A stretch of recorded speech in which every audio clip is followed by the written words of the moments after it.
Right now, somewhere behind your eyes, a war is being fought.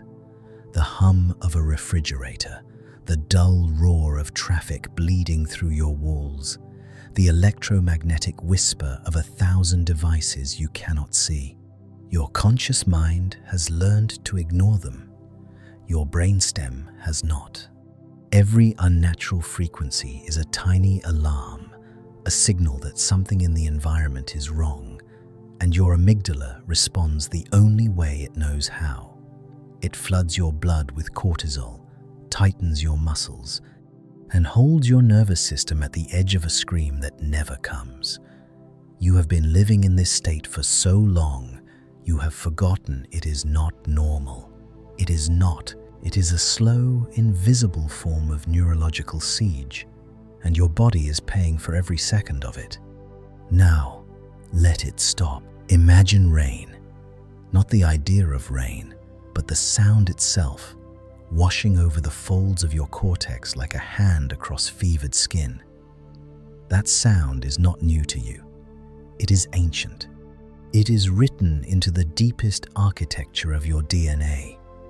For 300,000 years, the sound of moving water meant your ancestors could survive another day. The singing of birds at dawn was not poetry. It was a biological verdict. The predators are gone. The world is safe. You may rest now. Your brain does not simply enjoy these sounds. It recognizes them the way a child recognizes its mother's voice. Not with thought, with something far older than thought. And when that recognition occurs, something extraordinary happens inside your skull. Your brainwaves, locked in the jagged, restless frequency of beta, the wavelength of vigilance and worry, begin to slow. They soften. They descend into alpha, the deep, rolling rhythm of calm awareness. Cortisol retreats from your bloodstream. Your prefrontal cortex, exhausted from filtering the chaos of the modern world, finally exhales. You are not simply hearing a pleasant sound. You are receiving a biological instruction, a command encoded before language existed, a command that says, heal. And yet, we have starved ourselves of this. We are living through a sensory famine unlike anything our species has ever known. We have traded the symphony of the living planet, whined through ancient canopies, water over stone, the geometry of birdsong for the monotone hum of the machine. And our minds are paying the price. Anxiety, insomnia, a fatigue that no amount of sleep seems to cure. Not because we are broken, but because we are disconnected from the very frequencies that built us. What you are about to experience is not background music. It is biological optimization. Over the hours ahead, we will decode the hidden mathematics of the wind, the neurochemistry buried in the rhythm of rain, and the reason your brain treats the forest as a pharmacy. Welcome to the original orchestra of existence. It is time to stop the noise and start the miracle. Let us remember what it feels like to be alive. There is a sound older than language, older than fire, older than the first stone tool ever gripped by a trembling hand. It is the sound of wind moving through leaves. And somewhere deep inside the architecture of your skull, in a region that has never learned to read, never learned to speak, never learned to lie, that sound still means one thing: safety. You are alive right now because your ancestors understood this, not with logic, not with reason, with something far more ancient and far more reliable, with their ears. For 99% of human existence on this planet, the ear was the primary organ of survival, not the eye. The eye can be fooled by darkness, by distance, by camouflage. But the ear operates in every direction, in total darkness, even in sleep.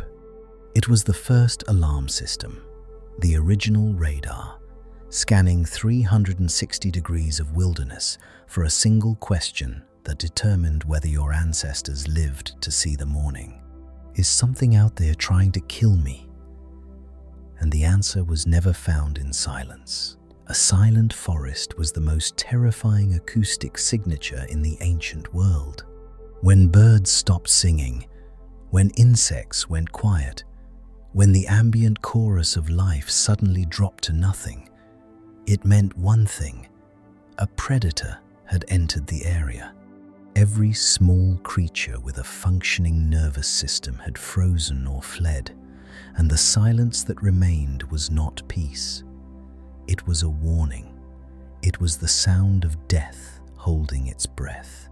Your amygdala, that almond-shaped cluster buried in the temporal lobe of your brain, learned to read this silence millions of years before you were born, and it has not forgotten. Even now, even tonight, even in a room you consider safe, a sudden and total silence will make something inside you tighten. You will not know why. You will not be able to name it, but your body will respond as though a predator has just stepped into the clearing. Now, reverse the signal. Imagine a canopy alive with birdsong, a stream running over smooth stone somewhere to the left, wind pressing through tall grass in long, uneven waves, insects stitching the air with their tiny electrical rhythms. This was the acoustic signature of paradise. Not because it was beautiful, though it was, because it meant that every small and vulnerable creature in the environment had made a collective biological judgment. The area is safe. Nothing is hunting. You may rest. You may drink. You may close your eyes. This is not a preference you developed in childhood. This is not a cultural taste. This is a security protocol written into the deepest layer of your nervous system by 300,000 years of natural selection. Every generation that failed to read this signal died. Every generation that understood it survived long enough to pass the code forward. You are the end result of an unbroken chain of listeners, and your amygdala is still listening right now. But here is the catastrophe. You are no longer in the forest. The acoustic world you now inhabit has almost nothing in common with the one your brain was built to interpret. Consider what your ears are processing at this very moment. The electrical hum of a device, the low, constant drone of air being pushed through a ventilation system, the distant pressure of traffic, not rising and falling like wind through a valley, but grinding forward in a flat, relentless monotone. Perhaps the sharp, sudden bark of a notification, a sound designed by an engineer to hijack your attention, to simulate urgency where no urgency exists. These are the sounds of the modern acoustic environment, and your brain does not know what to do with them. The human auditory system evolved to process what scientists call broadband, dynamic sound. Sound that is wide in its frequency range, constantly shifting in its texture, unpredictable in its rhythm. Rain is like this. It contains thousands of simultaneous frequencies, each raindrop striking a different surface at a different angle, creating a wall of sound so complex that no 2 seconds of it are identical. Wind is like this. Bird song is like this. A river is like this. These sounds are alive. They move. They breathe. And because they are always gently changing, your brain can rest inside them without fixating on any single element. They create what researchers describe as a state of soft fascination, a condition in which the mind is engaged but not strained, alert but not anxious, present but not hypervigilant. Now compare this to the sound of a refrigerator. It is flat, it is constant, it does not shift, it does not breathe. It occupies a narrow band of frequency and repeats itself with mechanical precision, second after second, minute after minute, hour after hour. To your conscious mind, it is nothing. You have learned to tune it out, but your thalamus has not. The thalamus sits at the center of your brain like a gatekeeper, a biological filter whose job is to sort every incoming sensory signal and decide what deserves your attention and what can be safely ignored. When a sound is dynamic, when it follows the stochastic patterns of the natural world, the thalamus relaxes. It recognizes the pattern as non-threatening. It lets it wash through without raising an alarm. But when a sound is constant, flat, and artificial, the thalamus cannot fully classify it. It hovers in a state of low-grade vigilance, never quite certain whether this signal is safe, never quite able to dismiss it, never quite able to rest. This is attention fatigue. Not the tiredness you feel after a long day of work, but a deeper neurological exhaustion, the kind that builds over weeks and months and years of living inside an acoustic environment your brain was never designed to inhabit. The city does not pierce your mind with a single wound. It grinds it down with 1,000 tiny frictions that never stop. And this is why the sound of nature is not merely pleasant. It is medicinal. When a natural sound enters the ear canal, it passes through the cochlea, where thousands of hair cells translate mechanical vibration into electrical signal. But unlike the narrow, repetitive signal of a machine, the natural sound activates a broad and shifting population of these cells, distributing the neural load across a wide network rather than concentrating it in a single, overworked circuit. The auditory cortex receives this distributed signal, and something remarkable happens. It stops bracing. The neural activity that characterizes a brain under acoustic stress, tight, focused, repetitive, begins to soften and spread. Cortisol production slows. Heart rate variability improves. The default mode network, that constellation of brain regions associated with rest, reflection, and self-repair, begins to activate. You are not just hearing a sound. You are giving your brain permission to stand down from a war it has been fighting since you woke up this morning. But there is one natural sound that reaches deeper than all the others. Water. The sound of flowing water occupies a frequency spectrum that is remarkably similar to the acoustic environment of the womb. Before you were born, before you had a name, before you had a single memory, you spent 9 months suspended in fluid, surrounded by a constant broadband wash of sound. Your mother's blood moving through the placental wall, her heartbeat low and rhythmic, the muffled, aquatic hum of a body sustaining a life inside itself. This was the first sound you ever knew.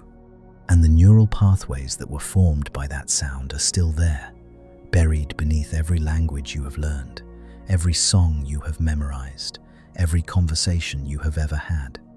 When you hear a stream, when you hear rain falling on a still night, something in your nervous system recognizes it not as an external event, but as a return to the original acoustic environment. The one that existed before fear, before language, before the first scream of the first machine. You are not learning to relax. You are remembering how. And this is why rain makes you feel something that logic cannot explain. You walk outside and the sky opens and the water falls and something in your chest loosens. Something behind your eyes softens. You want to stop. You want to stand still. You want to breathe. This is not sentiment. This is a genetic reward. For hundreds of thousands of years, the sound of rain meant that the most critical resource for survival had arrived without the need to search for it. Water was falling from the sky. The rivers would fill. The ground would soften. Life would continue. Your ancestors who felt joy at the sound of rain were the ones who stayed near it, who drank, who survived, who passed their genes into the next generation. The ones who felt nothing walked away, and their lineage ended. That happiness you feel when it rains is not yours. It belongs to every ancestor who ever stood in a downpour and felt their chances of survival increase. You inherited it. It lives in you, the way the shape of your bones lives in you, not as a thought, as a biological fact. You are not simply a person who enjoys the sound of nature. You are a vessel carrying 300,000 years of acoustic memory. Every raindrop that hits the earth tonight is a signal your cells have been waiting for. Every bird that sings at dawn is confirming a verdict your amygdala has been desperate to hear. Safe, still safe. You may rest now. You have reconnected with your ancestors. You have opened the gate. But what if there is a specific color to this silence? What if a certain frequency could literally retune your brain waves like strings on a forgotten instrument? In the next chapter, we dive into the mystery of pink noise and discover why a waterfall may be the ultimate medicine for a scattered mind. Not all sound is created equal. You know this instinctively, even if you have never been told. The sharp crack of a plate hitting a tile floor and the slow hush of wind through pine needles are both vibrations traveling through air at the same speed, striking the same eardrum, passing through the same cochlea. But one makes your shoulders rise toward your ears and your breath catch in your throat, and the other makes something deep behind your sternum release, as though a fist you didn't know was clenched has finally opened. The difference is not volume, it is not distance, it is not even content. The difference is color. Scientists who study acoustics describe sound the same way physicists describe light, in colors. And just as light can be broken into a spectrum from red to violet, sound can be broken into a spectrum from white to brown, with each color representing a different distribution of energy across frequencies. White noise is the most familiar. It is the static hiss of a dead television channel, the rush of air between radio stations, the flat, undifferentiated roar of every frequency firing at equal intensity all at once. It is chaotic. It is democratic in the worst sense. Every pitch, from the lowest rumble to the highest whine, is given equal power, and the result is a wall of sound that has no shape, no contour, no meaning. Your brain can tolerate white noise. It can even use it as a crude form of masking. But it cannot rest inside it, because white noise has no structure for the mind to hold on to. It is sonic entropy, pure acoustic disorder. Now lower the high frequencies, gently, not by silencing them, but by reducing their energy in proportion to their pitch. Let the deeper tones carry more weight. Let the bass frequencies swell while the treble softens. What emerges is something profoundly different. The sound becomes warmer, rounder. It develops a kind of gravity, a slow pull toward the lower end of the spectrum that feels less like noise and more like presence. This is pink noise, and it is one of the most important acoustic phenomena in the natural world. Pink noise follows a mathematical principle called a power law distribution, often written as 1/f, where f represents frequency. What this means is elegant and simple. As the frequency doubles, the energy halves. The relationship between pitch and power is not random. It is not equal.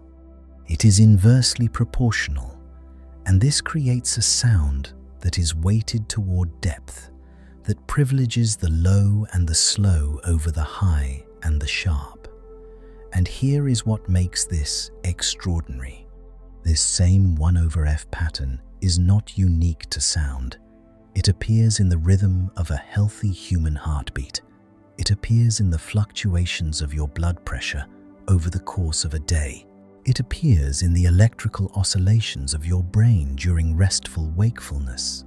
It appears in the way rivers branch across a floodplain, in the way trees divide from trunk to limb to twig, in the distribution of earthquakes along a fault line, in the flicker of a candle flame. The 1/f ratio is not a curiosity. It is a signature. It is the mathematical fingerprint of complex systems in a state of dynamic balance. Systems that are alive, systems that are self-organizing, systems that are doing exactly what they were designed to do. When you hear pink noise, you are not hearing a random arrangement of sound. You are hearing the acoustic expression of the same mathematical law that governs the rhythms inside your own body. You are hearing biology recognize itself. And this recognition is not metaphorical. It is measurable. When pink noise enters the auditory cortex, something begins to happen to the electrical activity of the brain that does not happen with white noise, does not happen with silence, does not happen with music or speech or any other acoustic input in quite the same way. Your neural oscillations begin to synchronize with the rhythm of the sound. This process is called entrainment, and it is one of the most powerful and least understood mechanisms in neuroscience. Entrainment is the tendency of biological rhythms to align themselves with external rhythms when those external rhythms fall within a compatible range. Your brain does this constantly. It synchronizes with the cadence of a conversation, with the beat of a drum, with the rhythm of your own breathing. But pink noise offers something that most external rhythms cannot.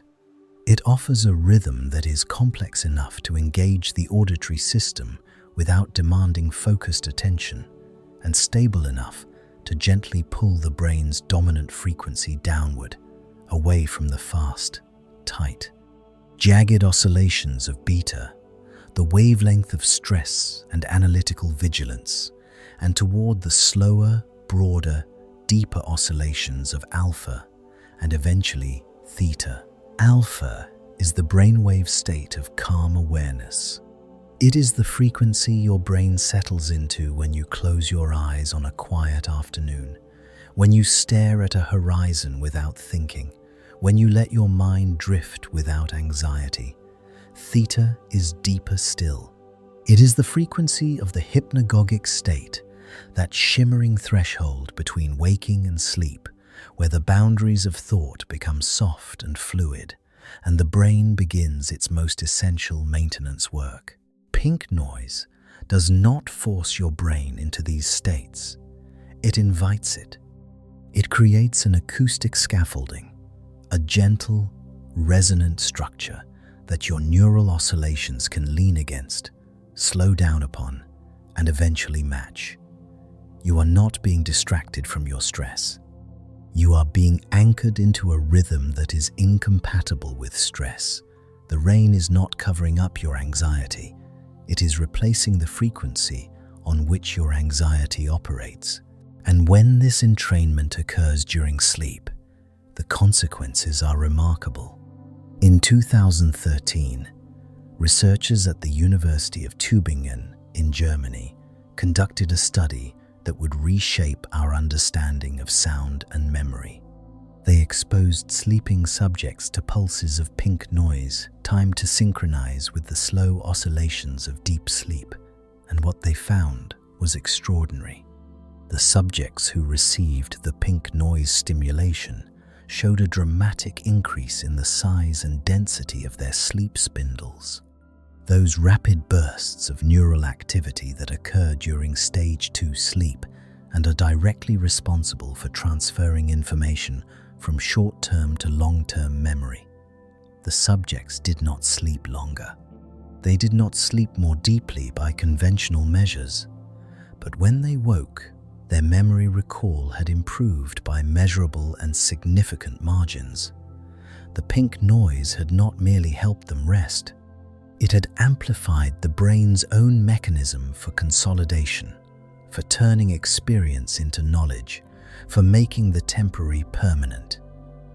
A waterfall is not just a sound that helps you fall asleep. It is a neurological tool that enhances the very process by which your brain learns, organizes, and preserves what matters. But pink noise does something else that is equally vital. Something that has less to do with what it adds to your acoustic environment and more to do with what it removes. In the science of hearing, there is a concept called auditory masking.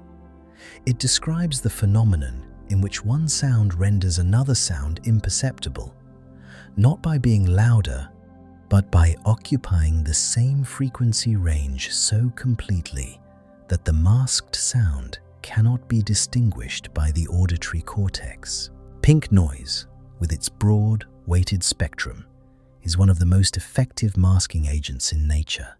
When you sit beside a waterfall or lie in a room filled with the sound of steady rain, you are not simply adding a pleasant sound to your environment. You are constructing a wall, a curtain of acoustic energy that absorbs and conceals the jagged, unpredictable intrusions of the outside world. The car door that slams at 2 in the morning, the voice from a neighboring room that rises without warning, the siren that cuts through the distance like a blade. These sounds are dangerous not because they are loud, but because they are sudden and unpredictable. And your amygdala treats every unexpected sound as a potential threat, pulling you out of rest and back into vigilance whether you want it or not. Pink noise eliminates this. It fills the frequency space so uniformly that sudden intrusions are absorbed into the larger pattern before they can reach the threshold of conscious detection. Your thalamus, that gatekeeper we spoke of in the first chapter, no longer has to stand at the door straining to classify every incoming signal. The door is gently closed. The room is sealed, not with silence, which is fragile and easily broken, but with a living, breathing wall of sound that is as stable as it is complex. Your nervous system, for perhaps the first time in hours or days or weeks, has no external threat to monitor. It is standing inside a safe room built from the mathematics of the natural world itself. This is what you are receiving right now. Not entertainment, not distraction, not background ambience chosen for aesthetic pleasure. You are receiving a signal that matches the fundamental operating frequency of your own biology. The 1/f ratio that governs the sound of this rain is the same ratio that governs the beating of your heart, the oscillation of your neurons, the branching of your blood vessels, the rhythm of your breath when no one is watching and no one is counting. You are not listening to something foreign.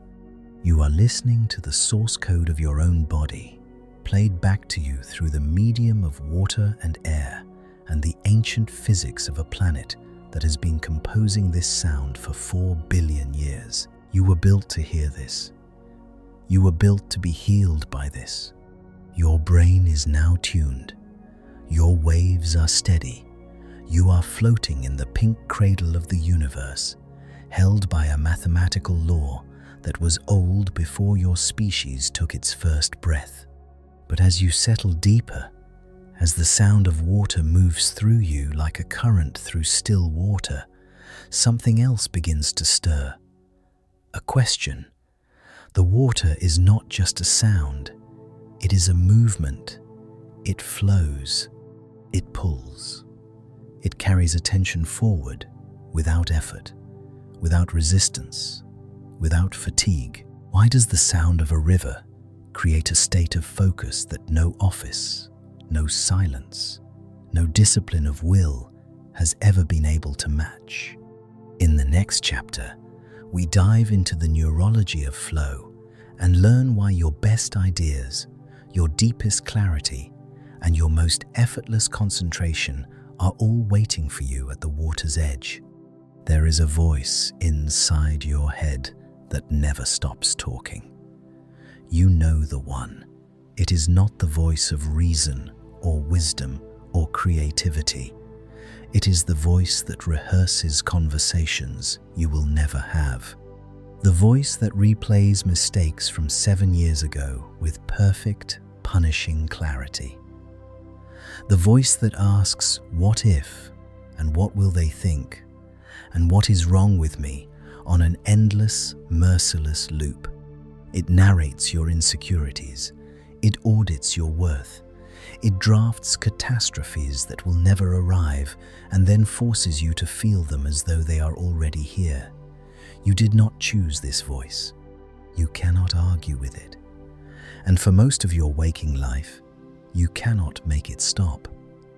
This voice has a name, or rather, the neural network that generates it has a name. It is called the default mode network, and it is one of the most important and most misunderstood systems in the human brain. The default mode network, or DMN, is a constellation of brain regions that activates whenever you are not focused on a specific external task. When your hands are idle, when your eyes are unfocused, when there is nothing in your environment demanding your immediate attention, the DMN takes the stage, and its primary function is self-referential processing. It thinks about you. It thinks about your past. It thinks about your future. It models what other people think about you. It rehearses, evaluates, compares, regrets, and plans. In moderate doses, this is useful. It is the neural basis of self-awareness, of social cognition, of the ability to learn from experience and imagine what comes next. But in the modern world, where external stimulation is either overwhelming or absent, where silence is rare and stillness is rarer, the default mode network has become hyperactive. It spins and spins and spins. And the result is not reflection, it is rumination. It is the anxious, exhausting, recursive spiral of a mind trapped in conversation with itself, unable to find the exit. And here is the paradox. You cannot simply command the DMN to stop. Willpower does not work. In fact, the harder you try to silence the inner monologue, the louder it becomes, because the act of trying is itself a form of self-referential processing. And the DMN feeds on exactly that. Telling yourself to stop thinking about yourself is like telling your lungs to stop breathing by holding your breath. You can manage it for a moment, but the pressure builds and the system overrides you every time. The default mode network does not respond to force. It responds to something far more subtle. It responds to a specific quality of external engagement. one that is gentle enough to avoid triggering stress, but interesting enough to draw attention softly outward, away from the vortex of self and into the world. Psychologists have a term for this. They call it soft fascination, and it is one of the most elegant concepts in the science of attention. Soft fascination describes a state in which the mind is gently captivated by something in the environment, held loosely by a stimulus that asks nothing of you, demands no response, requires no analysis, but is just interesting enough to keep the spotlight of your awareness turned outward instead of inward. A fire does this. A sunset does this. Clouds moving across an open sky do this. But nothing does this as reliably, as consistently, and as powerfully as the sound of moving water. Consider what happens when you sit beside a stream. The sound reaches you not as a single tone or a repeating pattern, but as a continuously evolving texture. Each second is similar to the last, but never identical. The water tumbles over stones at slightly different angles, catches air in slightly different pockets, generates a sonic landscape that is perpetually shifting within a stable range. Your auditory cortex registers this as something worth monitoring, but not worth alarming over. It is predictably unpredictable. There is enough variation to prevent your brain from habituating and tuning the sound out entirely, as it does with the constant drone of a fan or the hum of an engine. But there is enough consistency to prevent the startle response, that amygdala-driven jolt that fires when a car horn screams or a glass shatters without warning. Water occupies the precise acoustic middle ground between monotony and chaos, between boredom and threat, and that middle ground is the golden zone of human attention. It is the only place where the default mode network will voluntarily loosen its grip. When this happens, something extraordinary unfolds inside the brain. The neuroscientist Wallace Nichols spent over a decade studying what he came to call the blue mind, a term describing the mild meditative state that humans reliably enter when they are near, in, on, or underwater. The blue mind is not a metaphor. It is a measurable shift in neural activity characterized by reduced activation in the default mode network, increased activity in the prefrontal cortex, and a neurochemical cascade that includes the release of dopamine and oxytocin. Dopamine, the molecule of reward and motivation, signals to the brain that this environment is worth staying in, worth returning to, worth paying attention to. Oxytocin, the molecule of bonding and safety, lowers the walls of social vigilance and creates a neurological sense of trust, not in another person, but in the environment itself.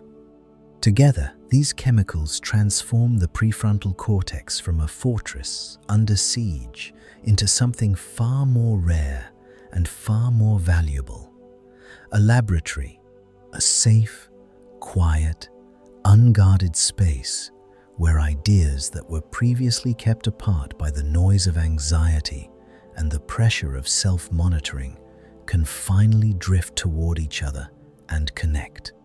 This is creativity, not the dramatic lightning bolt of popular myth, but the gentle collision of thoughts that were always there, always waiting, always circling each other in the background of your cognition, held apart only by the relentless interference of a mind too busy narrating its own fears to notice what it already knew.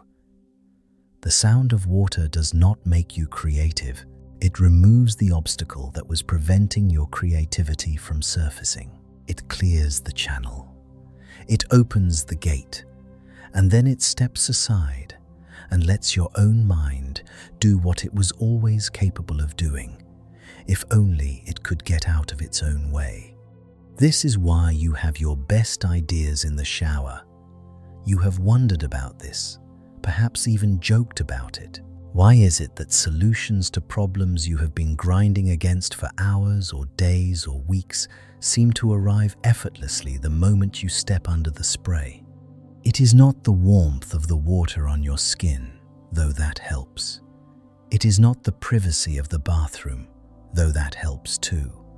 It is the sound. The shower creates an acoustic cocoon, a broadband wash of pink and white noise that fills the auditory environment so completely that external disturbances cannot penetrate and internal monologues cannot sustain themselves.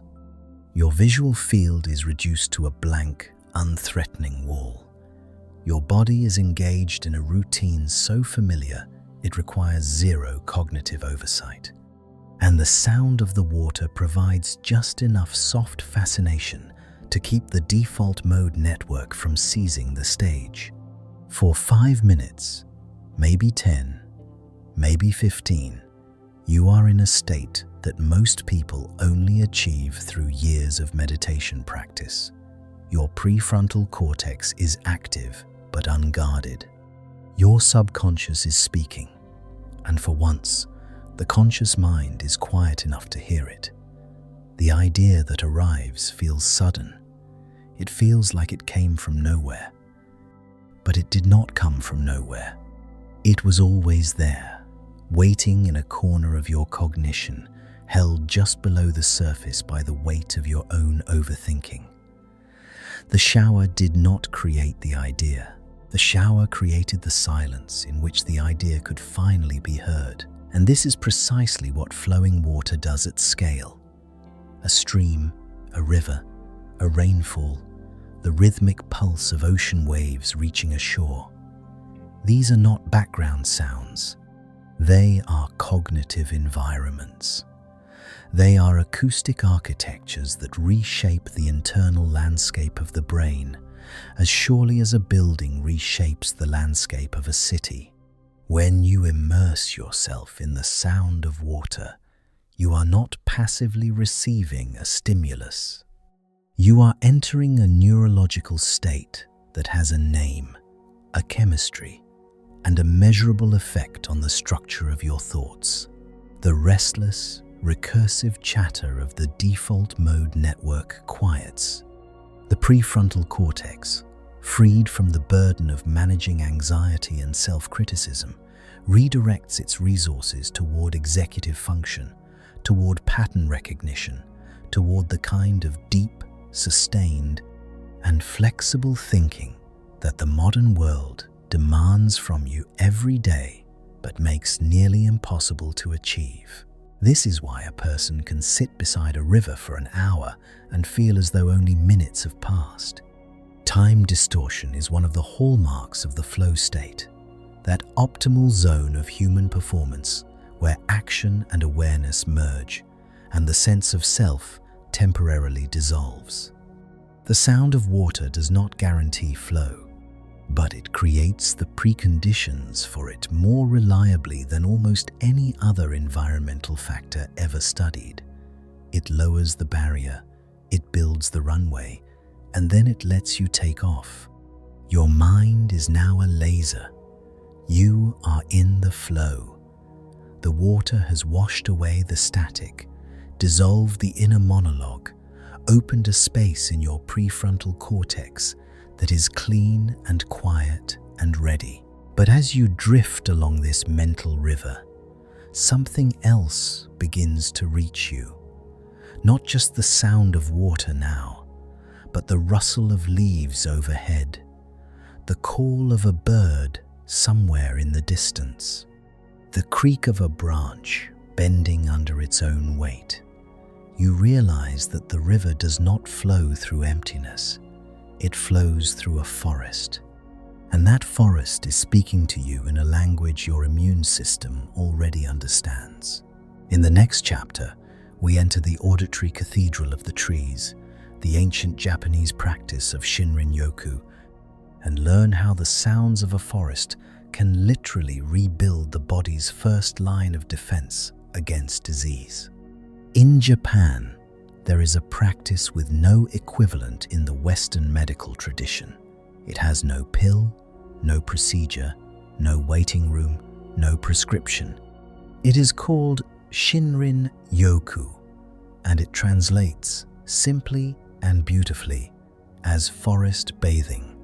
When it was first introduced by the Japanese Ministry of Agriculture in 1982, most of the world dismissed it as poetry, a nice idea, a cultural ritual, a pleasant walk dressed up in spiritual language.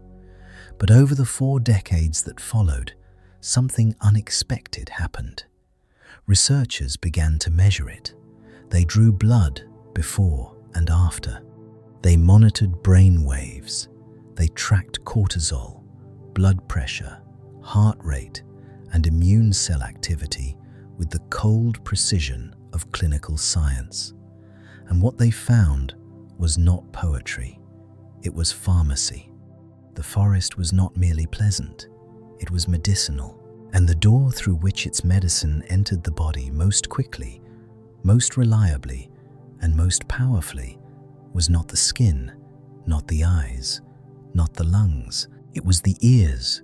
This is the dimension of Shinrin Yoku that is least discussed and most important. You can close your eyes in a forest. You can hold your breath. You can stand perfectly still and refuse to touch a single leaf. But you cannot close your ears. The auditory system has no lids, no shutters, no off switch. It operates continuously, even in sleep, even in unconsciousness, scanning the environment with a vigilance that predates every other sensory refinement your species has ever developed. When you enter a forest, even before your conscious mind has registered the color of the canopy or the texture of the soil beneath your feet, your auditory cortex has already begun to process the soundscape. And that soundscape is doing something to your nervous system that no other acoustic environment on Earth can replicate. Begin with what you hear first. The wind. Not the wind of an open plain or a city street, compressed and channeled by concrete into sharp, unpredictable gusts. This is wind filtered through 10,000 leaves, each one a slightly different size, a slightly different shape, mounted on a slightly different stem at a slightly different angle. The sound that reaches you is not a single tone. It is a chorus of infinite resolution, a texture so complex that no 2 moments of it are acoustically identical, yet so coherent that your brain perceives it as a single, unified presence. Scientists describe this as fractal sound, sound whose complexity repeats at every scale of magnification, just as the branching of a tree repeats its pattern from trunk to limb to twig to vein of leaf, just as the branching of your lungs repeats from trachea to bronchus to bronchiole to the microscopic alveoli where oxygen crosses into blood. The fractal geometry of the forest's sound mirrors the fractal geometry of your own body, and your brain, processing this sound below the threshold of conscious awareness, recognizes the pattern not as information but as kinship, as belonging, as home. The physiological response is immediate and measurable. Within 5 minutes of exposure to a natural forest soundscape, blood pressure begins to drop. Heart rate slows and stabilizes. Heart rate variability, that critical marker of autonomic flexibility and resilience, begins to improve. The sympathetic nervous system, your body's ancient engine of fight and flight, begins to stand down. And as it does, the parasympathetic nervous system rises to take its place. This is the rest and digest branch of your autonomic wiring, the system responsible for repair, for recovery, for the quiet, essential maintenance work that your body can only perform when it believes, at the deepest neurological level, that it is safe. The forest soundscape does not merely suggest safety to your conscious mind. It declares safety to your brainstem in a language that existed before words, before thought, before the first human voice ever shaped a syllable. And no element of that soundscape speaks this language more fluently than birdsong. You hear it now, perhaps, a series of high, clear notes from somewhere above and to the right. A different melody, lower, more rhythmic, answering from the left. A trill, a warble, a sudden burst of liquid complexity that rises through the canopy and vanishes into sky. These sounds are beautiful, but beauty is not why your brain responds to them. Your brain responds to birdsong because for 300,000 years, it was the most reliable safety signal in the natural world. Birds sing when they feel safe. When a predator enters the area, birds fall silent or produce sharp, specific alarm calls that are fundamentally different in structure from their songs. Your ancestors did not need to see the hawk or the snake or the leopard. They only needed to listen. When the birds were singing, the world was safe. When the birds stopped, danger was near. This association is not learned. It is not cultural. It is subcortical, meaning it is processed in brain regions that operate beneath conscious awareness, beneath language, beneath the reach of rational thought. When birdsong enters your ears, it triggers a cascade of parasympathetic activation that you cannot prevent and cannot override, because the signal is being processed by neural circuits that are older than your cortex, older than your capacity for reason, older than your ability to doubt. And this is where the science becomes extraordinary. When the parasympathetic system activates and the sympathetic system withdraws, something happens in your blood that has nothing to do with relaxation and everything to do with survival. Your natural killer cells wake up. Natural killer cells, abbreviated as NK cells, are a class of lymphocyte in your immune system whose function is as stark as their name suggests. They identify and destroy cells that have been infected by viruses and cells that have begun the uncontrolled replication that leads to tumors. They are your body's first and most aggressive line of defense against two of the most dangerous categories of disease a human being can face, and they are exquisitely sensitive to stress. When cortisol is elevated, when the sympathetic nervous system is dominant, when the body believes it is under threat, NK cell activity is suppressed. The logic, from an evolutionary perspective, is merciless but coherent. If a predator is chasing you, your body cannot afford to allocate resources to long-term immune surveillance. It shuts down the patrol and redirects everything toward immediate survival.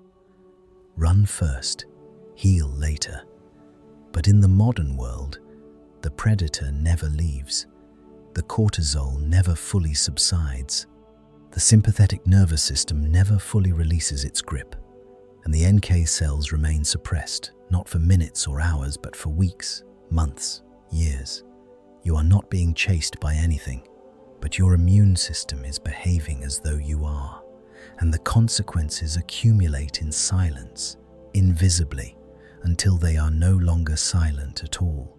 The forest reverses this. Studies conducted by researchers in Japan, beginning with the pioneering work of Ching Li at Nippon Medical School, demonstrated that subjects who spent time in forest environments showed significant increases in NK cell activity that persisted for days and in some cases weeks after the exposure ended.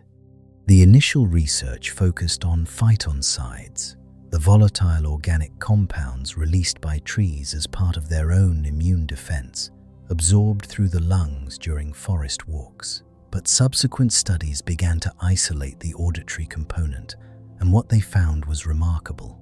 Subjects exposed only to recorded forest soundscapes, with no physical contact with trees, no exposure to phytoncides, no visual input from a natural environment, still showed measurable reductions in cortisol, measurable improvements in heart rate variability, and measurable increases in parasympathetic tone. The sound alone was sufficient to begin shifting the body's autonomic balance from defense to repair. The sound alone was enough to start lifting the suppression that chronic stress had placed on the immune system. The sound of the forest was acting as what one researcher called a digital phytoncide, a cleansing agent that entered not through the lungs but through the ears, not as a molecule but as a frequency, not as chemistry but as information. This is what you are receiving now. Every rustle of wind through the canopy above you is a fractal signal that your brain reads as biological coherence. Every bird that sings is transmitting a verdict that your amygdala translates without delay or doubt. Safe. No predator. No threat. Stand down.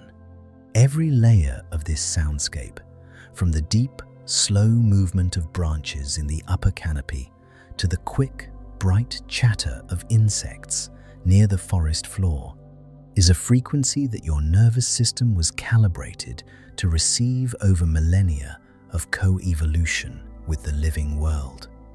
You did not learn to respond to these sounds. You were built to respond to them. And when you do, when the parasympathetic system takes the helm and the cortisol recedes and the NK cells begin to circulate freely through your blood once more, you are not simply relaxing. You are not simply enjoying a pleasant atmosphere. You are rebuilding. Cell by cell, system by system, breath by breath, you are restoring a biological equilibrium that the modern world has spent years dismantling. Think of it this way. The forest does not heal you the way a drug heals you, by introducing something foreign into your system. The forest heals you by removing the interference that was preventing your system from healing itself. The capacity was always there.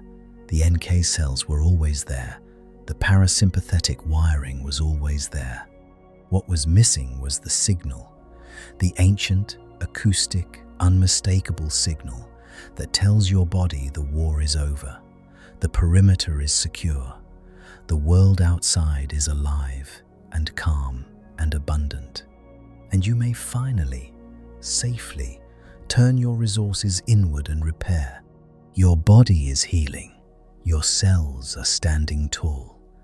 The forest has rebuilt what the world had quietly torn down, not with medicine, not with effort, but with sound, with the rustle of leaves and the call of birds and the deep fractal breath of wind through ancient wood.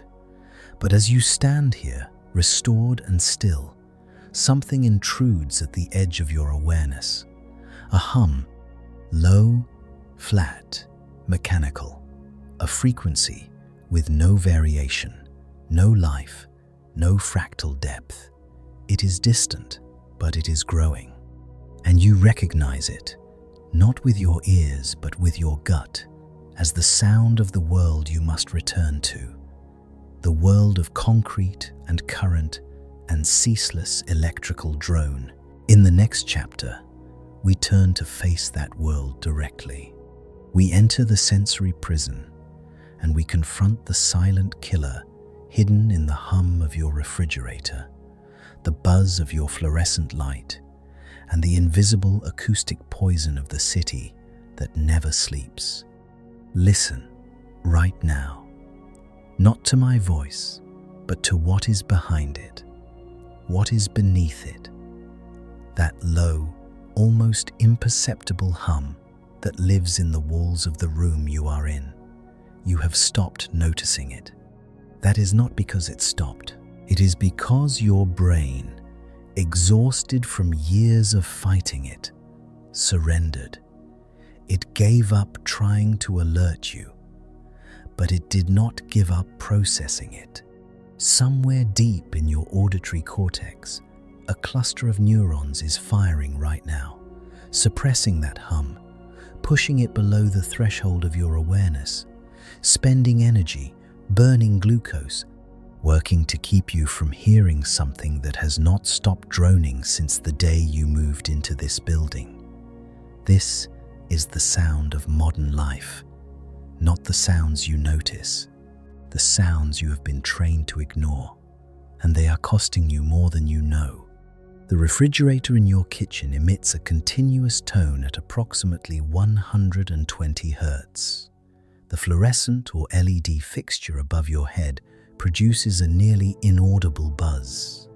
The transformer on your street radiates a low electrical hum that penetrates your walls without resistance. The highway 3 blocks away generates a broadband roar that your windows reduce but never eliminate. Individually, each of these sounds is quiet. Collectively, they form a constant, unbroken floor of acoustic energy that your brain must actively manage every second of every hour of every day you spend indoors. This management has a name.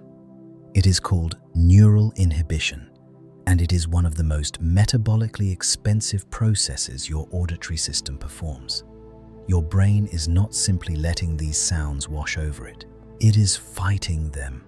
It is deploying inhibitory neurons to actively cancel the signal, to push it below the line of conscious detection, to maintain the illusion of silence so that you can think, so that you can speak, so that you can function. And every hour it spends doing this, it is drawing from the same limited reservoir of neural energy that you need for concentration, for creativity, for emotional regulation, for every higher cognitive function that separates a good day from a bad one.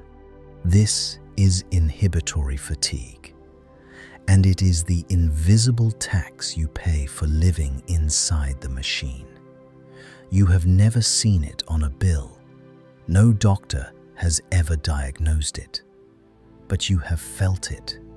That heaviness at the end of a day spent in an office where nothing particularly stressful happened, that fog that descends by mid-afternoon despite adequate sleep and sufficient coffee, that sense of being drained without being able to name what drained you. It was not the work. It was not the people. It was not the decisions. It was the hum, the ceaseless, lifeless, unvarying hum that your brain has been wrestling into silence since dawn, spending resources it cannot spare on a battle you did not know was being fought. But the hum is only half the assault. The other half is the jolt, the car horn that blasts without warning 3 floors below your window, the door that slams somewhere down the hallway, the siren that rips through the distance at 2 in the morning, climbing in pitch and intensity before fading just slowly enough to keep your amygdala engaged for 30 seconds after the sound is gone. These are not static frequencies.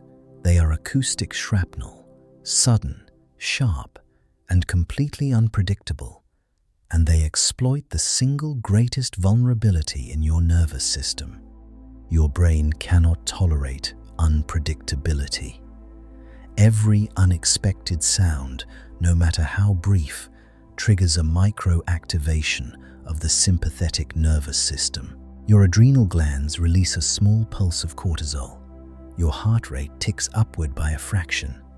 Your muscles tense by a degree so slight you will never consciously detect it. And then the sound is gone, and your body begins to return to baseline. But before it arrives, another sound fires, another jolt, another microdose, and another, and another.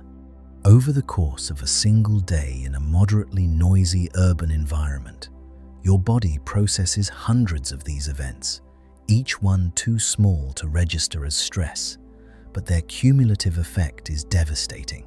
You are not living in a home. You are living in a war zone with better furniture, and your nervous system knows it even if your conscious mind refuses to admit it. And the damage is not merely functional, it is structural. In 2011, researchers in Germany published findings that would have been front-page news if the subject had been any toxin other than sound.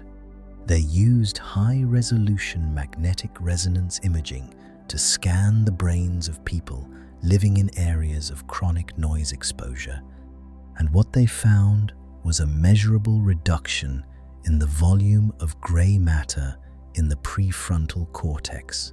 The prefrontal cortex, the seat of executive function, the region responsible for planning, for impulse control, for emotional regulation, for the capacity to weigh long-term consequences against short-term impulses. Chronic noise was not merely irritating this region, it was physically diminishing it. The cortical tissue was thinner, the neural density was reduced. The brain, under sustained acoustic assault, was sacrificing the very structure it needed most to cope with the complexity of modern life. And the effect was dose-dependent. The louder and more chronic the noise, the greater the thinning. The people most affected were not factory workers or airport employees.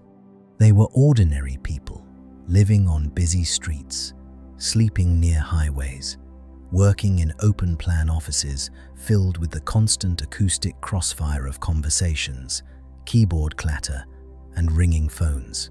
They were you. This is what noise pollution does. Not the dramatic, headline-grabbing damage of an explosion or a concert that leaves your ears ringing. The slow, imperceptible erosion of the organ you need most.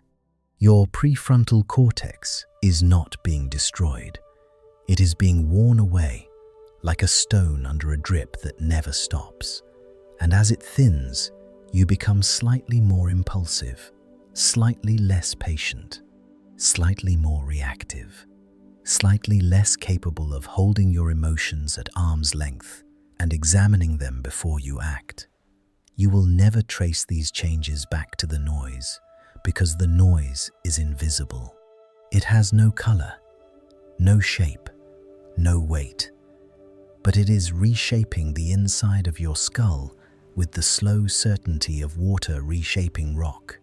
And there is a dimension of this assault that is even more insidious, because it operates below the threshold of hearing itself.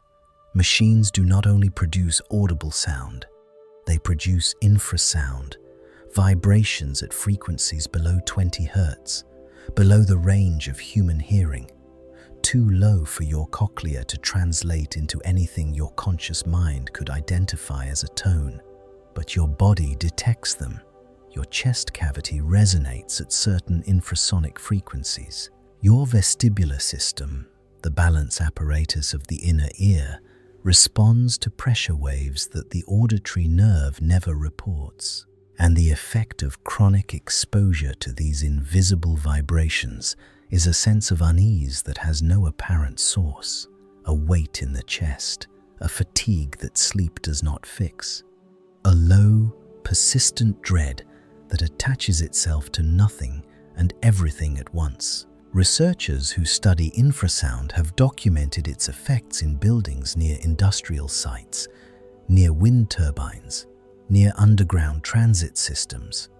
The occupants report anxiety, insomnia, difficulty concentrating, headaches, a feeling of something being wrong that they cannot articulate and cannot resolve. They visit doctors. They change their diets.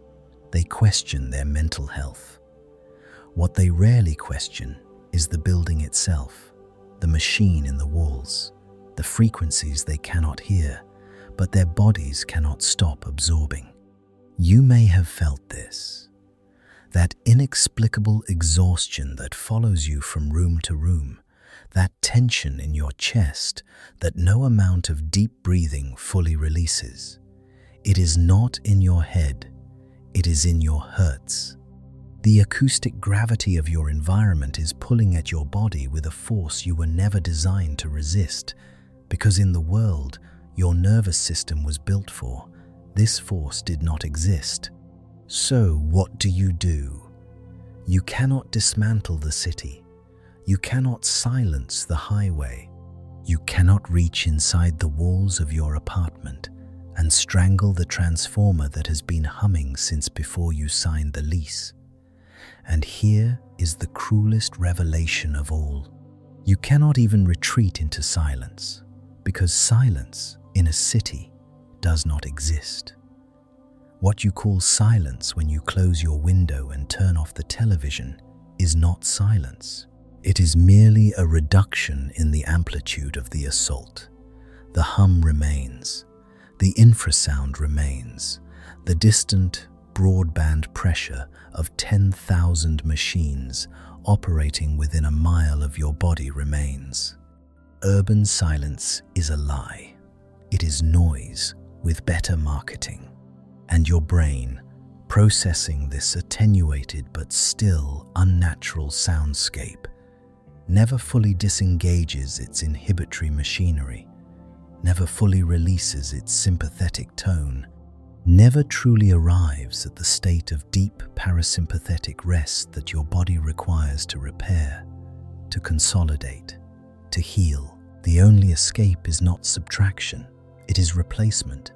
You cannot remove the machine, but you can overwrite it.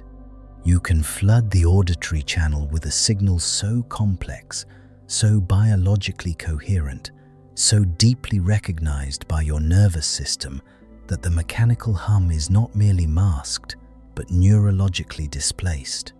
You can break the prison not by tearing down the walls, but by filling the cell with something the walls were never built to contain. The fractal, stochastic, infinitely detailed sound of the living world, the sound your brain has been starving for since the moment you sealed yourself inside concrete and glass and called it home. You are trapped in a prison made of frequencies you cannot see and cannot name. Your brain is tired of fighting the machine, tired of suppressing the hum, tired of jolting awake at every siren and slamming door, tired of carrying a weight it cannot locate. But there is a way out. Not through silence, which the city has stolen from you, but through a mathematical pattern hidden in the chaos of the natural world, a pattern so ancient and so fundamental that your brain recognizes it the way your lungs recognize oxygen. In the next chapter, we discover the fractal geometry of sound and learn the astonishing reason your brain finds more order in the wild complexity of a forest than in the engineered quiet of a sealed and soundproofed room.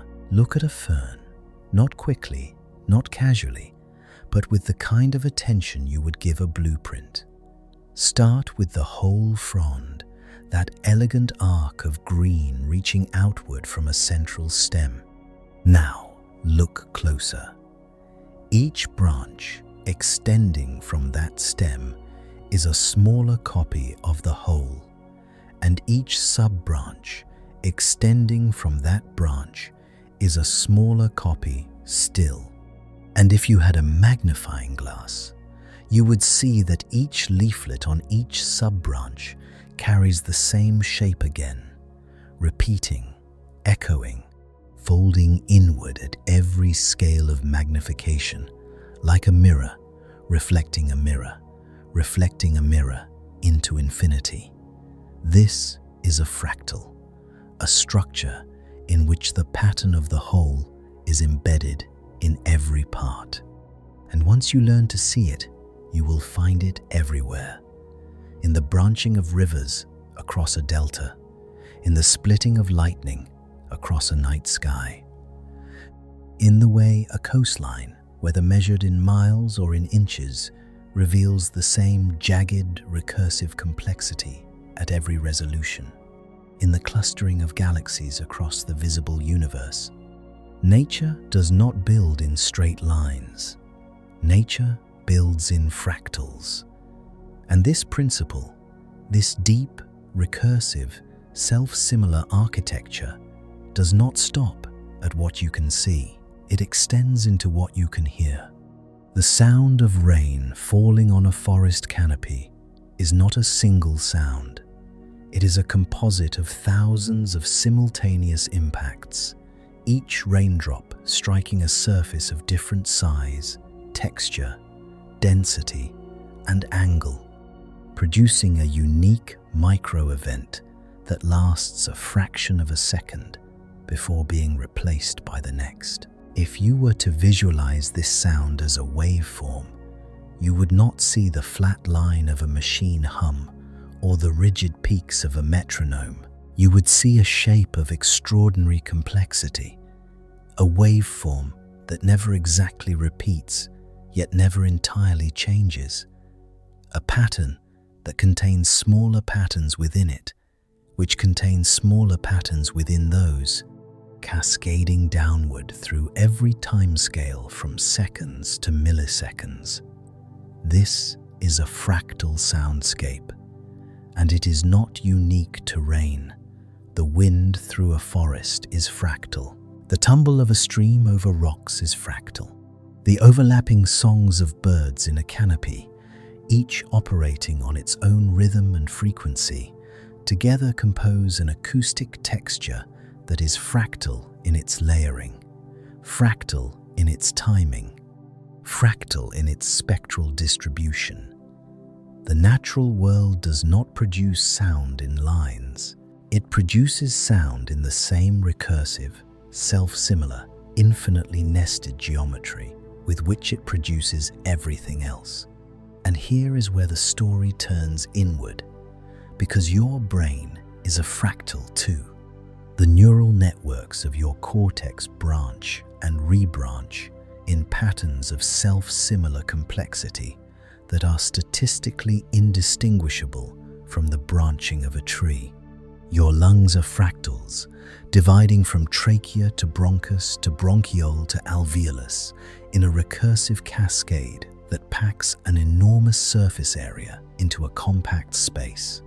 Your circulatory system is a fractal, splitting from aorta to artery to arteriole to capillary with the same mathematical logic that governs the splitting of a river into its tributaries.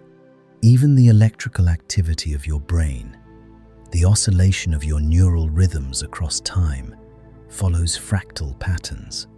The fluctuations in your heart rate, when you are healthy and at rest, are fractal. The variability in your breathing is fractal. You are, from the architecture of your cells to the rhythm of your thoughts, a fractal organism living in a fractal world. And when a fractal sound enters a fractal brain, something happens that does not happen with any other category of acoustic input. Recognition. Not conscious recognition. Not the kind that produces a name or a label. A deeper recognition. A mathematical resonance between the structure of the signal and the structure of the system receiving it.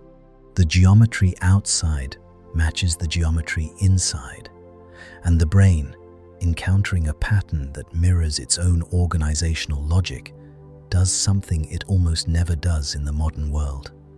It relaxes, not into passivity, into efficiency. This is the concept of optimal information density, and it is the key to understanding why natural sounds affect the brain so differently from artificial ones.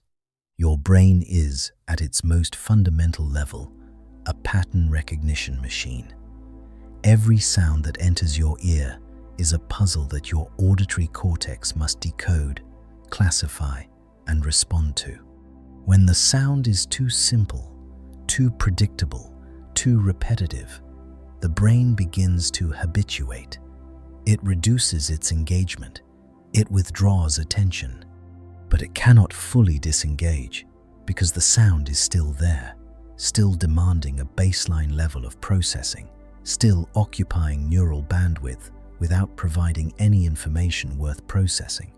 This is what happens with a ticking clock, with the hum of an air conditioner, with the drone of a machine. The brain is bored but cannot stop listening. It is trapped in a loop of minimal engagement and maximal futility, and the result is a specific kind of cognitive fatigue that feels like restlessness, like the inability to settle, like a mind that wants to focus but cannot find anything worth focusing on.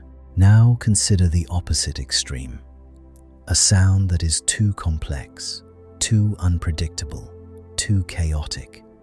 The roar of a crowded restaurant, the overlapping conversations of an open-plan office, the stacked noise of traffic, construction, music, and human voices in a dense urban environment. Here, the brain is overwhelmed. There is too much information, too much novelty, too many simultaneous patterns competing for classification.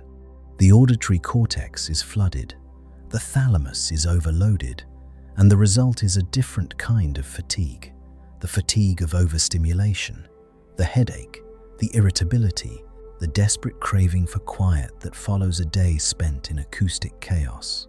Fractal sound occupies neither of these extremes. It sits precisely in the space between them, in the zone where complexity is high enough to sustain engagement, but structured enough to avoid overwhelm. A river never repeats the same sound twice, so the brain never habituates, never withdraws, never enters that restless loop of boredom without rest.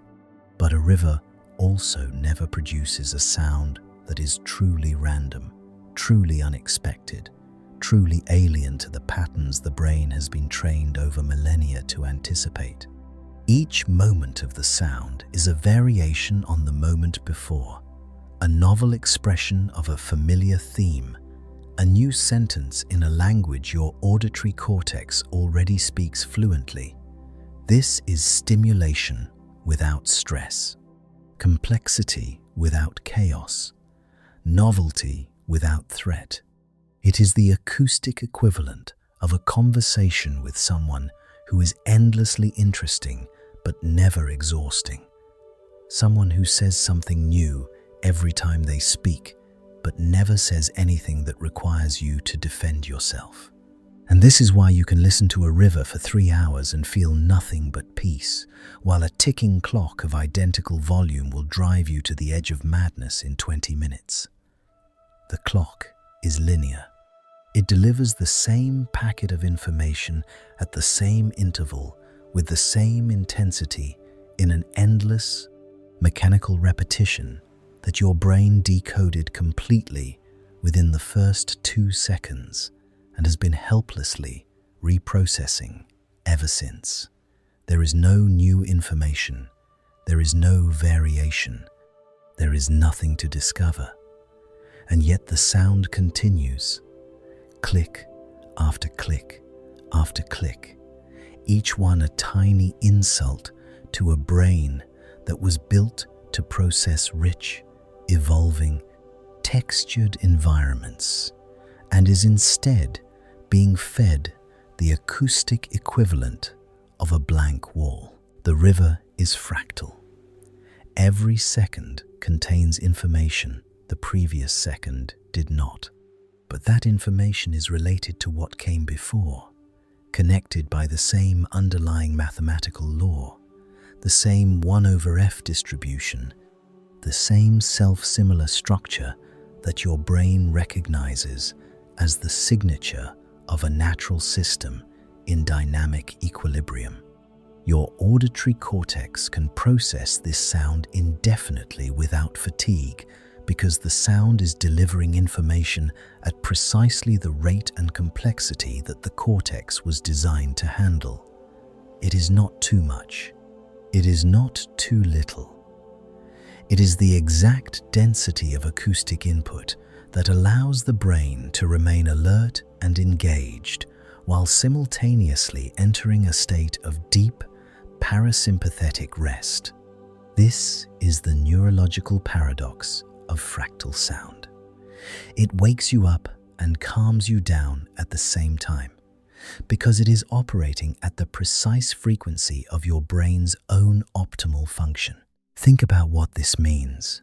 The modern world has presented you with two options and told you these are all that exist: noise or silence, stimulation or deprivation, the overwhelming cacophony of the city or the sterile, lifeless quiet of a soundproofed room. But both of these options are failures. Noise exhausts the brain, silence starves it. The city is a grid: straight lines, flat frequencies, rigid repetitions, and sudden shocks. Every sound either too constant or too chaotic. Every frequency either a drone or a spike. The brain moves through this grid like a wheel on a rough road, shaking, jarring, losing energy to friction at every turn. But nature is not a grid. Nature is a flow. Its frequencies curve and shift and tumble over each other in patterns that have no straight edges, no sharp corners, no mechanical repetitions. The brain moves through this flow the way water moves through a riverbed, without resistance, without friction, without the constant expenditure of energy required to navigate the hard angles of an artificial acoustic environment. The grid creates cognitive friction. The flow creates cognitive lubrication. And the difference between them is not a matter of preference or taste. It is a matter of geometry. The fractal geometry of the natural world is compatible with the fractal geometry of the brain. The linear geometry of the machine is not. You have found the code. You have seen the hidden architecture of the wind, the recursive mathematics of rain, the infinite self-similar geometry that turns a simple forest into the most sophisticated acoustic environment on this planet. Your brain is not guessing when it prefers these sounds. It is recognizing its own reflection in the structure of the world that built it. A mathematical homecoming, played in frequencies instead of numbers, heard in the body before it is understood by the mind. But there is one final territory we have not yet entered: the night.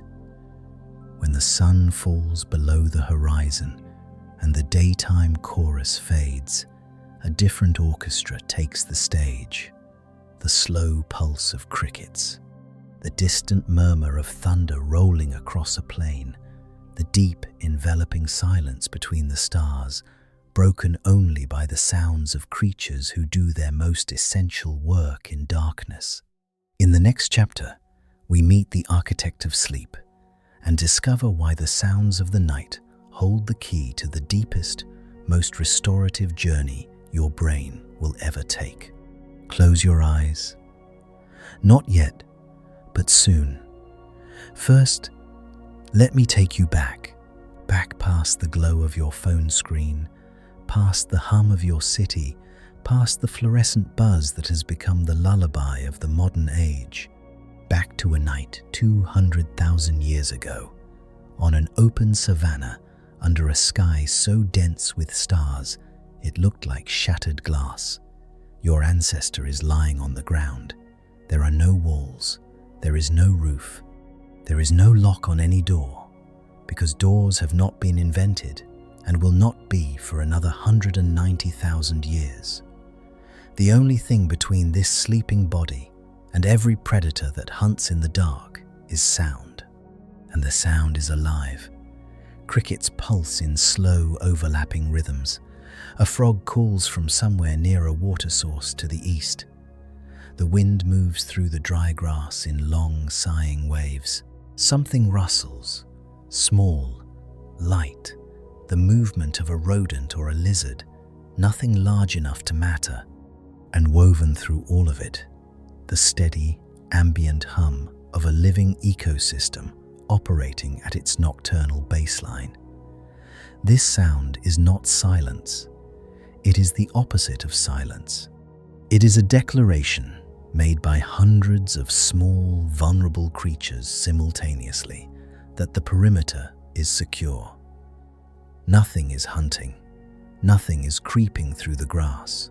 The insects would not be singing if a predator were near. The frogs would not be calling. The air would not carry this dense, layered, rhythmic chorus if death were close. This sound means safety, and your ancestor's brain, processing this signal below the threshold of waking consciousness, allows the body to do something extraordinarily dangerous and extraordinarily necessary. It allows it to sleep. Now consider the room you sleep in tonight. You have done everything right. The door is locked. The blinds are drawn. The temperature is set. You lie in your bed and close your eyes and wait for sleep, and instead you find something else. A watchfulness, a tension in the chest that has no name, an inability to fully release, to fully surrender, to fall across that threshold into unconsciousness. You are not afraid. You have no reason to be afraid. But something in the architecture of your brainstem disagrees. Something ancient and non-negotiable is scanning the environment and finding it insufficient, not because it is dangerous, but because it is empty. The silence of your bedroom is not the silence of safety. It is the silence of absence. There are no crickets confirming the perimeter, no frogs verifying the water source, no ambient chorus of small, living things broadcasting their collective verdict that the night is safe. There is only a void, a flat, dead acoustic space that your limbic system reads not as peace, but as suspicion, as the breath before the attack, as the moment when every small creature has gone quiet because something large has entered the clearing. You are lying in your bed, in your locked apartment, in your modern city, and your amygdala is waiting for a predator that will never come because the acoustic signal that would tell it to stand down does not exist in this room. This is why you cannot sleep. Not because of caffeine, though that does not help. Not because of your racing thoughts, though those are real. You cannot sleep because 300,000 years of evolutionary programming have taught your brain that silence at night is the most dangerous sound in the world, and no amount of memory foam or blackout curtains can override that code. But sound can. The right sound, delivered at the right intensity and the right complexity, can do what no sleeping pill has ever truly accomplished. It can convince the deepest, oldest, most suspicious layer of your brain that the world outside is alive, inhabited, monitored by 1,000 small sentinels who would fall silent at the first sign of danger, but who are, right now, still singing, still calling, still pulsing in their slow, ancient, overlapping rhythms. And when that signal reaches your thalamus, the gatekeeper of your sleeping brain, something extraordinary begins. The thalamus is the structure through which nearly all sensory information must pass before reaching the cortex. During wakefulness, it operates like a switchboard, routing signals to the appropriate processing regions with speed and precision. But during sleep, its function changes. It becomes a gate, a filter, a guardian whose primary job is to protect the sleeping cortex from being woken by external stimuli. It does this by generating rhythmic bursts of electrical activity called sleep spindles, rapid oscillations that last 1 to 2 seconds and occur primarily during stage 2 sleep, the transitional state between light and deep rest. Sleep spindles serve 2 critical functions. First, they actively inhibit the relay of external sensory signals to the cortex. When a spindle fires, incoming sounds are blocked at the gate, prevented from reaching the regions of the brain that would interpret them as meaningful and trigger arousal. Second, and perhaps more remarkably, spindles play a direct role in memory consolidation, facilitating the transfer of information from the hippocampus to the neocortex, turning the fragile impressions of the day into durable, long-term knowledge. Research has shown that the steady, fractal rhythms of natural soundscapes increase both the frequency and the density of sleep spindles. The sound of rain, the pulse of crickets, the slow wash of ocean waves. These signals provide the thalamus with a consistent, non-threatening input that it can use as a scaffolding for its own oscillatory activity. The spindles synchronize with the rhythm of the natural sound, growing stronger and more regular, building a wall of inhibition that is denser and more resilient than anything the brain can construct in silence. You are not merely falling asleep to a pleasant backdrop. You are providing your brain's gatekeeper with the raw material it needs to build a fortress around your consciousness. A vigilance buffer that absorbs the random intrusions of the night, the distant siren, the creaking floorboard, the neighbor's door closing 2 apartments away before they ever reach the cortex. It is not noise that wakes you. It is the sudden change in noise, the spike above the baseline, the acoustic anomaly that the thalamus cannot classify and therefore escalates to the cortex for emergency evaluation. Natural sound raises the baseline. It fills the acoustic floor so completely that these spikes are absorbed into the larger pattern like stones dropped into a river, creating a ripple that never reaches the shore. And as the spindles strengthen and the gate holds firm, you descend, past stage 2, past the transitional rhythms, into the slow, vast, rolling waves of deep sleep, delta waves, the slowest oscillation the brain produces, cycling at less than 4 Hz, enormous in amplitude, synchronized across vast populations of neurons firing in unison like a single, continent-sized breath. This is where the body repairs. This is where growth hormone is released, where damaged cells are replaced, where the immune system receives its most critical maintenance signal. But there is something else happening in this deep darkness, something discovered only in the last decade that has fundamentally changed our understanding of why sleep is not optional but existential. It is called the glymphatic system, and it is the brain's waste clearance network. During waking hours, the metabolic activity of your neurons produces waste products, proteins, toxins, cellular debris, the inevitable byproduct of 100 billion cells working at full capacity for 16 hours straight. During the day, this waste accumulates. It builds up in the interstitial spaces between neurons, clogging the channels, fouling the environment, gradually degrading the efficiency of the very system that produces it. And during the day, there is almost nothing your brain can do about it. The glymphatic system is nearly inactive during wakefulness. It requires a specific condition to operate, a condition that only deep sleep provides. During deep sleep, the glial cells of the brain shrink by as much as 60%, opening the interstitial channels wide, and cerebrospinal fluid rushes through these expanded pathways like a tide through a canal, flushing the accumulated waste out of the brain and into the body's circulatory system for disposal. This is not a metaphor. This is a literal washing of the brain, a physical cleansing of the organ that defines your consciousness, your identity, your capacity to think and feel and remember. And it only happens when sleep is deep enough and sustained enough for the glymphatic channels to fully open.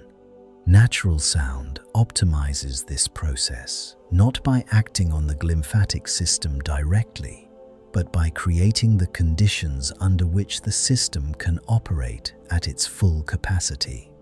By strengthening sleep spindles, by raising the acoustic floor against disruption, by entraining the brain's oscillations toward the deep, slow rhythms of delta sleep, the sounds of the night ensure that you reach and remain in the stages of sleep where glymphatic clearance is most active. The rain falling outside your window is not just helping you fall asleep, it is helping your brain take out the trash.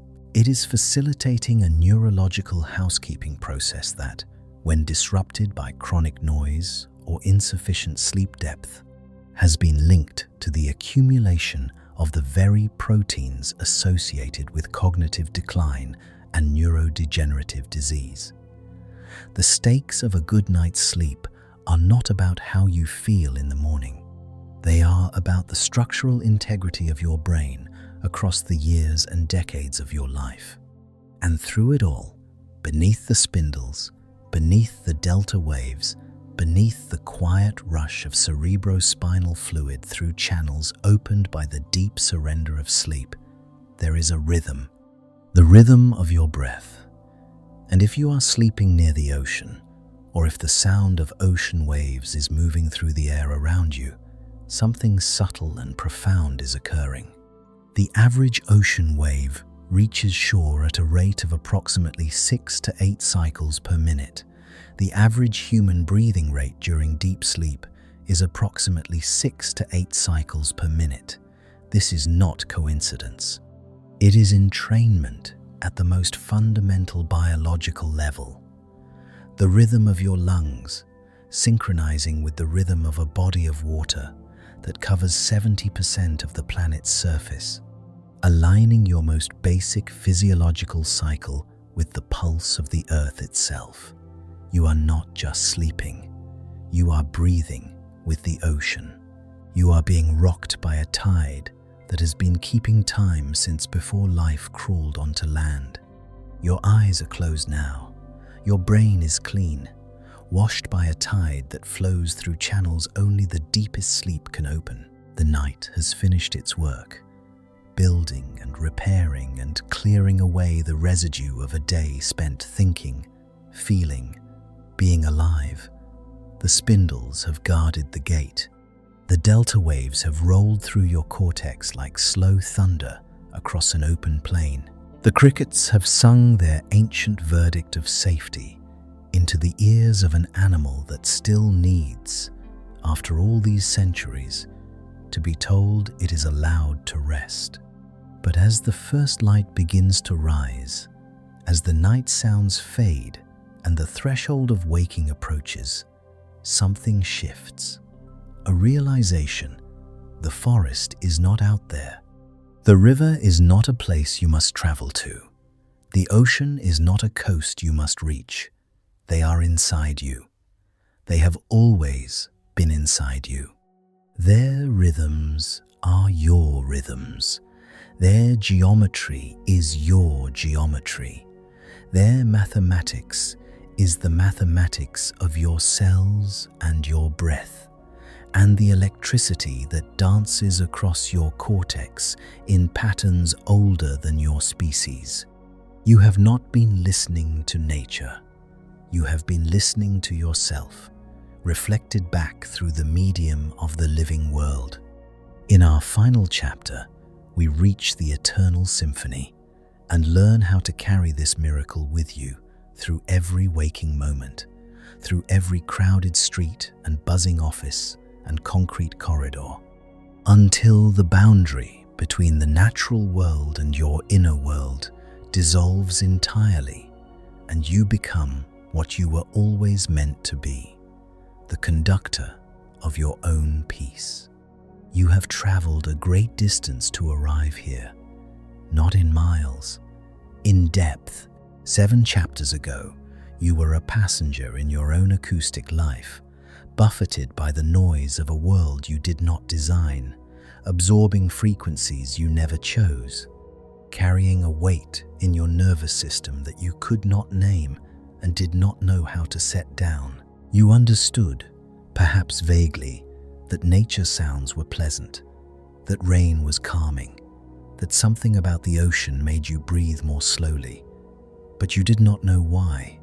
You did not know that your amygdala was reading the silence of your bedroom as a predator warning.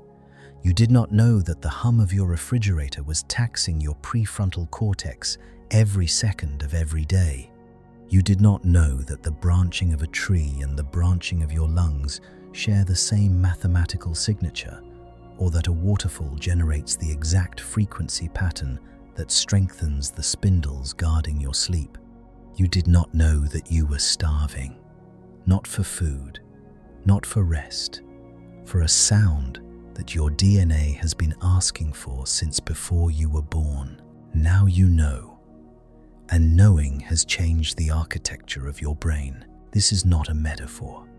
Over the course of these 7 chapters, as the sounds of water and wind and forest and night have washed through your auditory cortex, your neural pathways have been quietly, physically reorganizing. This is what brains do. Every sustained experience reshapes the connections between neurons, strengthening some synapses, pruning others, building new networks of association that did not exist before the experience began. Neuroscientists call this experience-dependent plasticity. And it is the mechanism by which every skill you have ever learned, every habit you have ever formed, every emotional pattern you have ever developed was written into the physical structure of your brain. You have spent hours immersed in fractal soundscapes. Your auditory cortex has been processing the 1/F signature of rain and rivers and rustling leaves with a sustained attention that most people never give to any single acoustic environment in their entire lives.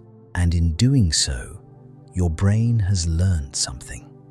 It has learned the code, the fractal code, the mathematical rhythm that distinguishes the living world from the mechanical one, the signal of safety from the signal of threat, the sound of home from the sound of exile. That code is now part of your neural architecture. It is written into the synaptic weights of your auditory processing networks, and it does not require an external source to activate. Close your eyes right now, in whatever room you are in, and listen inward. Beneath the noise of the city, beneath the hum of the machine, beneath the surface static of your own thoughts, there is something, a rhythm, a steadiness, a place inside your own neurology that has been tuned over these hours to resonate with a frequency that existed long before the first engine was built. You have internalized the landscape. The forest is no longer something you must travel to. It is something you carry. The river is no longer a destination. It is a neural pathway etched into the folds of your cortex by sustained, repeated, intentional exposure to the sound your brain was built to receive. You are not the same listener you were when this series began. You are a listener who has remembered what listening was originally for. And this changes everything, because you are no longer a victim of your acoustic environment. You are its conductor. Think of the world around you as an orchestra, an enormous, chaotic, unconducted orchestra in which every instrument is playing at its own tempo, in its own key, for its own reasons. The traffic is a brass section, blaring without cue. The digital notifications are a percussion line, firing at random, designed to startle rather than to please. The conversations, the construction, the ventilation systems, the electrical hum, all of it playing simultaneously in a cacophony that has no score, no structure, no intention, no resolution. For most of your life, you sat in the middle of this orchestra as an audience member with no power, absorbing whatever was thrown at you, flinching at the cymbals, grinding your teeth at the dissonance, wondering why you felt so exhausted by the end of every day. But you are not in the audience anymore. You have stepped onto the podium. You have picked up the baton. And the baton is not a magic wand that silences the noise. It is something far more powerful. It is the ability to choose which frequencies you amplify and which you let fade. It is the sovereign ear, the trained, awakened, neurologically restructured capacity to select your acoustic environment with the same intentionality with which you select your food, your relationships, your thoughts. When you choose to listen to a fractal soundscape instead of the mechanical drone of your environment, you are not escaping reality. You are editing it. You are exercising a form of biological sovereignty that most people do not even know they possess. You are choosing your resonance. And in choosing your resonance, you are choosing your cortisol level, your brainwave state, your immune function, your sleep quality, your creative capacity, your emotional equilibrium. You are choosing, in the most literal, neurological sense, who you become. And here is the part that no one expects. When you change your own frequency, you change the frequency of the space around you. This is not mysticism. This is social neuroscience. Human beings are profoundly sensitive to the autonomic states of other humans. Mirror neurons, facial microexpressions, vocal prosody, even the rhythm of breathing. These are all channels through which your nervous system broadcasts its internal state to every person in your proximity. When you are stressed, the people around you register that stress at a subcortical level, and their own cortisol begins to rise in response. When you are calm, genuinely calm in the way that only deep parasympathetic activation can produce, the people around you feel that too. Their breathing slows, their shoulders drop, their voices soften. You become a tuning fork, not because you are trying to influence anyone, not because you are performing serenity, but because your nervous system, resonating at the 1/f frequency of biological equilibrium, is transmitting a signal that other nervous systems recognize and entrain to. This is the social resonance of peace. It moves outward from a single regulated body the way ripples move outward from a single stone dropped into still water. You do not have to heal the world. You only have to heal your own frequency. The rest follows. And you have the tools now. You have every layer. The genetic echo taught you that your attraction to nature is not sentiment, but survival code, written into your amygdala by 300,000 years of ancestors who lived or died by the sounds they heard at night. Pink noise showed you the mathematical cradle, the 1/f power law that connects the rhythm of rain to the rhythm of your own heartbeat, and the extraordinary capacity of that rhythm to entrain your brainwaves from the jagged stress of beta into the healing calm of alpha and theta. The neurology of flow revealed the default mode network, that relentless narrator of your anxieties, and showed you how the predictable unpredictability of water is the only stimulus that can quiet it without force. Shinrin Yoku opened the gate between your ears and your immune system, demonstrating that the acoustic signature of a forest can reactivate the natural killer cells that chronic stress has been suppressing for years. The sensory prison exposed the invisible cost of the mechanical world, the inhibitory fatigue, the prefrontal thinning, the subsonic dread that you have been absorbing without knowing it. Fractal geometry showed you why your brain finds more order in the chaos of a forest than in the sterile silence of a sealed room, because the mathematics of nature is the mathematics of your own body, reflected back to you in sound. And the architect of sleep showed you how the sounds of the night build a fortress of spindles around your sleeping brain, how the glymphatic system washes your neurons clean only in the deep tides of delta sleep, and how the rhythm of the ocean and the rhythm of your breath were always the same rhythm. These are not separate lessons.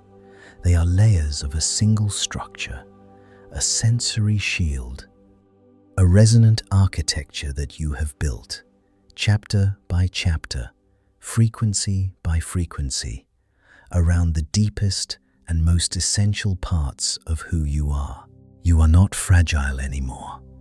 You are not at the mercy of every car horn and notification chime and mechanical drone that the modern world throws at your undefended ears. You are carrying a forest inside your skull, a river inside your nervous system, an ocean inside your breath. And no city on earth is loud enough to take that from you. You are the river. You are the wind.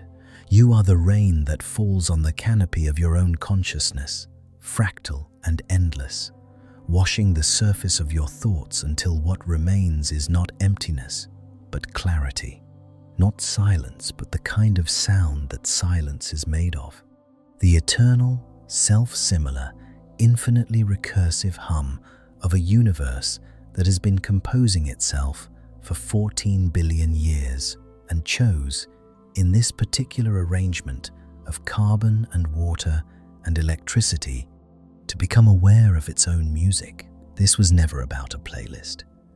It was never about finding the right app or the right recording or the right pair of headphones. It was about remembering that you are a biological instrument tuned to the frequency of a living planet, and that every moment you spend in conscious contact with that frequency is a moment of return, a moment of alignment, a moment in which the distance between who you are and who you were designed to be collapses to nothing, and you stand, finally, in the center of your own resonance. Remember where we began. A war behind your eyes, the hum of a machine in your walls, a nervous system trapped at the edge of a scream that never came. You were told that the world was loud and there was nothing you could do about it. You were wrong. The world is loud, but you are louder, not with noise, with coherence, with the deep, steady, fractal signal of a mind that has remembered its origin and refuses to forget again. The miracle was never in the sound. It was in the silence that the sound revealed inside you.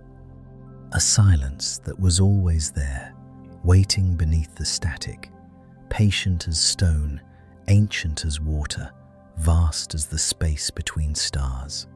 It is yours. It has always been yours. Go now and be the music that the world has been waiting for.